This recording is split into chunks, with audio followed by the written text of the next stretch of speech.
So thank you both for being here today. Mia, Teresa, I really appreciate you guys taking time from your busy day to come out and see me. So I can let you know just a little bit about what we're gonna do here today. So first and foremost, Teresa, I wanna let you know that, Mia's been having just some issues and she's been coming to me just for advice and wanting to check in about your substance use and just kind of how it's been affecting your family. And so at the moment, I know that things are a little complicated and a little heavy, and so we're hoping to really just sit down today and kind of discuss those feelings if it's okay with you. I want to be just very transparent with both of you, and I just wanted to let you both know that some of the conversations that we're going to have here today are a little bit triggering. And so when it comes to feeling those heavy emotions, we can always stop and discuss them a little bit, or if you wanted to take some time, then we can also take some time to process those feelings. Are you both in agreement to move forward with this conversation today? Well, do I really have a choice? And to be honest, I don't even think I've been using them substances. I'm doing great. I pay my bills, I ride in my little car, I have my routine. I think I'm doing great, so I don't know why I'm here. I'm gonna cut you off for a little bit respectfully. She doesn't pay bills. She's been a no-show at her part-time waitress job for the last several weeks. She doesn't have her driver's license.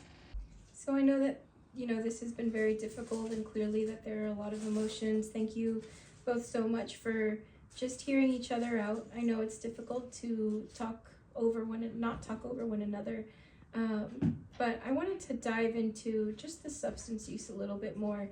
And, just so you understand, Mia, substance use, it can be seen as a condition where somebody becomes dependent on a substance to carry on or maintain, usual functions, whether it be walking the street, whether it be driving a car. The person's body ultimately decides that it needs certain substances to continue to carry on. And something that a lot of people don't know is that substance use starts off in the brain, right? So in the brain we have receptors, and so those receptor cells over a while become infiltrated by a substance, and so over time they'll crave more and more and more. And so at the moment, it very much seems as if we are in that stage. And so one thing that I really wanted to do today is to provide support on an emotional level when it comes to your circumstance, but also answer or debunk any myths or questions that you both have about substance use.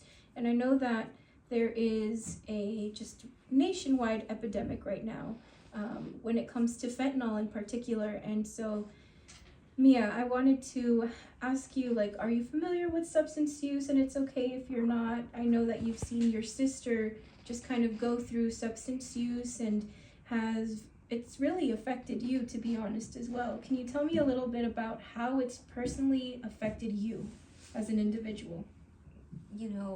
I'll be honest, I don't know much about substance use or abuse at that matter. But I will say it has taken a huge toll on me, just witnessing all of the ways in which my sister has been affected. And not only that, but it's affected me mentally, emotionally, financially even.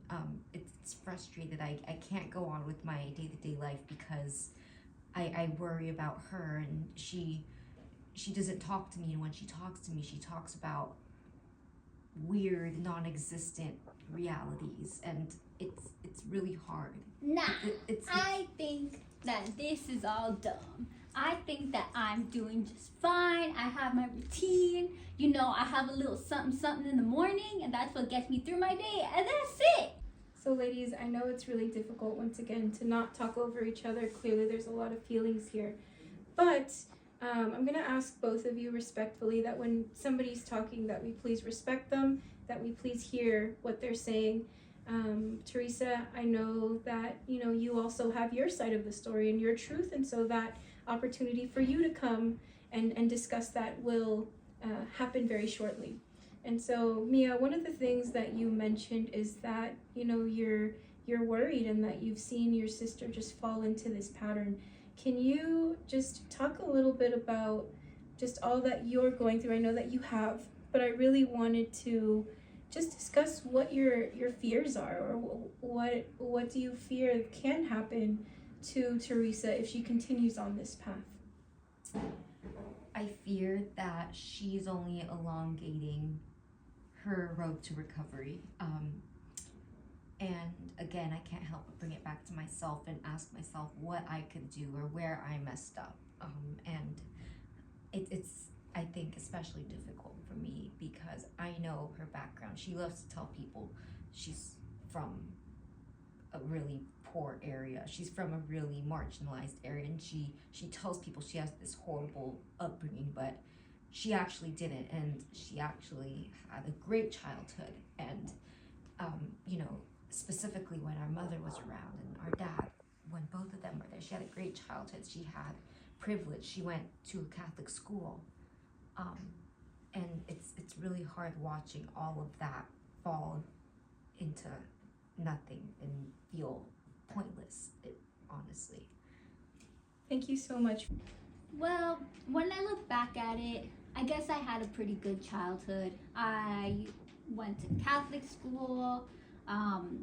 Everything at home was pretty good. You know, I had that typical childhood. Grew up with lots of toys, went to Disneyland, but I feel like a lot really changed when my dad got deported, if I'm being honest. Mia, do you also feel the same way? Yes. Thank you, and thank you for sharing that. And you know, obviously when a parent does get deported and when you do feel that loss of a parent, it can affect you in multiple ways. And so thank you both for just understanding that there was a turning point in the childhood. And I know this is very hard to discuss, but do you feel as if maybe another higher end turning point was maybe the loss of your mom? Yep, that's when I started using more and more. That's when I started to get on fentanyl and a couple other drugs, cocaine. That one's a good one. A couple more, but that's definitely affected things for sure. Thank you so much for letting me know. Obviously, you're very aware of the drug market and substance use and the different types of drugs. One thing that I really wanted to focus on today was fentanyl in particular. As you know, fentanyl is extremely addictive, it's extremely powerful, and truthfully, Teresa, there is risk of overdose, and especially because right now fentanyl is being laced in more substances. So for example, if your drug of choice is meth, there's always the risk of having your meth supply have things like opiates and fentanyl in particular. And just knowing that there is the potential risk of an overdose. So Mia, after hearing that, how do you feel now, just knowing the potential risks and all that come with it? It's really scary. And when Teresa does do drugs, how does that make you feel as an individual, and just knowing that your sister is there and in that space? It makes me feel alone and afraid. I don't know whether to show up for her or show up for myself and close the door, lock the door, just because I don't know what she's capable of and she's not herself. Right, and definitely substance use can be scary, not only for the individual, but also for their loved ones. And so thank you so much, Mia, for just everything that you've done and for coming out here today. So I wanted to next move on to Teresa, just so we can hear her point of view and kind of see how we can help her. Teresa, I know that this has affected you, a lot, and especially with just everything going on recently, losing your job and having these difficult conversations. And thank you so much for being here today and being here in this space. I wanted to just get your point of view and really wanted to just understand you, and the main question that I have for you is, have you ever thought about getting help for your substance use? Have you ever sought out treatment? I haven't, just because sometimes I don't even see it as an issue, if I'm being honest. That's the only thing that motivates me. That's the only thing that gives me a rush of joy. It's the only thing that has me worth living at this point. Like, there's nothing else out there for me. I just lost my job at the restaurant, and you know, I have a really hard past. So I think that it's just the only thing I have right now. Thank you so much for that, and you know, I want to let you know that that is not the case. You are very bright and can go so far, and I know right now you've hit a bump in this road, but at the end of the day, you have a lot to live for, and you have the support of your sister here. She showed up today to let you know how much that she cares about you, and you have a lot of people in your corner, Teresa. And so, you know, one of the things that you mentioned was just feeling hopeless, and that this is really all that you have. Mia, what do you have to say about that? Is substances and is fentanyl the only thing that, you know, Teresa does have? It's not the only thing. You still have a great education in there, and you have me. You are young. You have a full, bright future. To let you know that the biggest step that one can take in their recovery journey is to admit that they have a problem and seek help for it. And so I really just want to validate you for all that you have been through. Something that you both mentioned is disappointment and hitting goals. And so one of the things that I wanted to talk to you about, Teresa, is can you explain a little bit more about you feeling as if you're a disappointment for Mia? Well, I guess. So,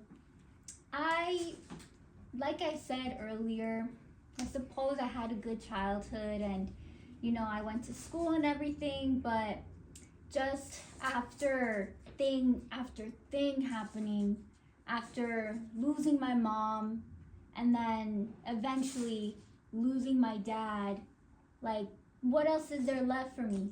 So I immediately turned to, you know, the things that gave me the biggest rush, and after that, you know, I didn't want to keep going to school anymore. And I knew I needed money, and so I just got a job as a waitress. And now, when I was on the brink of receiving Employee of the Month, I got fired. So that's a lot of emotions. Thank you so much for sharing that. And you know, I'm sure Mia would love to say a few words as far as, you know, how much you mean to her. So Mia, what would you like to say to your sister when it comes to that? You have so much work, and you have the whole world ahead of you, and you have me.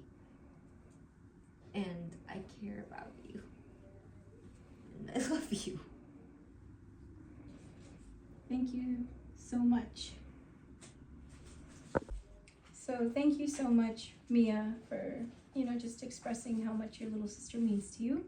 And so, Teresa, if you are interested in making that change, one thing that I did was I found a, you know, residential treatment site. It's in the Mission, so you would be very close to home. And so pretty much what the treatment plan would look like is you going into residential treatment. You can stay there for up to 90 days. And there you would participate in groups. You would be able to really dive into just your patterns, your behavior, and going into treatments like these would give you the tools necessary to really combat your addiction. So I'm really excited for you if you do decide to move forward, because you would get to learn a lot about yourself and how to combat addiction once you go back to your own setting. Are you open in something like this? when I first came in here, no. But you know what? After hearing my sister speak, and if it's on my health coverage plan, why not? So clearly this means a lot to Mia, And Teresa, I want you to know that, you know, you have a lot of support moving into the program, and in full transparency, you know, it's difficult to break patterns. And so I think Mia just letting you know that she is rooting you on and cheering you on just really speaks volumes. And, you know, is there any questions that you have, or how are you feeling going into a residential treatment program? Because this is the first time for you. Well, you know, after this session, this is the first time I have really heard my sister speak up in ever, and I've never really heard her point of view. And so I guess like I'm feeling more open to it. You know, if this happened a couple years back, it was a definite no. But after hearing this and revisiting my traumatic, horrible past, you know, now I'm like, I think it's time to turn the page. I'm ready. Thank you. Thank you so You're much. welcome. And we're so proud of you, and anything that you need, we're here to support you. We will pick you up Monday, That And- sounds great. and we'll make sure that you get to treatment. How do you both feel about maybe meeting every 2 weeks? Does that sound okay for both of you? You know what? That sounds okay to me. Come here.